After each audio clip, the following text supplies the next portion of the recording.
At the start of today, they had close to 130 bills to get through, and reportedly they have passed 62, so nearly half. Here are some of the ones that have passed so far. The first one on this list is rather controversial. It would allow undocumented immigrants to get driver's licenses in Oregon.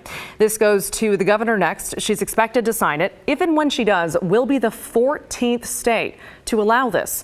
Activists argue a lot of undocumented immigrants live in rural areas. They need to drive, and they live in fear of being deported over a traffic stop. Opponents say since they're here illegally, they shouldn't be allowed to drive at all. Next on this list, basically new limits on the death penalty, because specifically right now it's only applicable when someone is convicted of aggravated murder. This bill would redefine that charge, making it more extreme. Now, the only crimes that qualify as aggravated murder, assuming this gets signed, are things like terrorist acts that kill 2 or more people, killing police officers, or killing children under the age of 14. This bill heads to the governor now. Oregon, by the way, we should note, has a moratorium on the death penalty. No one has been executed here since 1997. This next bill applies to the Capitol workplace culture itself, and this, of course, stems from a couple of years ago where we had interns and fellow senators alike accusing then State Senator Jeff Cruz, there he is, of sexual harassment.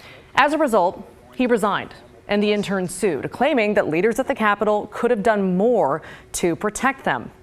Assuming the governor signs this bill will continue respectful workplace trainings and establish the Legislative Equity Complaints Office to handle complaints. And finally, a bill that basically aims at making it easier to vote in Oregon. This would put paid postage on ballots so you can mail them back without having to buy a stamp. It'll take effect at the beginning of next year, be valid for elections after that. This bill, unlike the others, still needs to be approved by the House. So once again, the session resumes at 6 p.m. Senators expected to do a lot of work tonight and over the weekend. They have dozens more bills to get through before tomorrow's deadline. We'll keep following updates at the Capitol on air and online at kgw.com.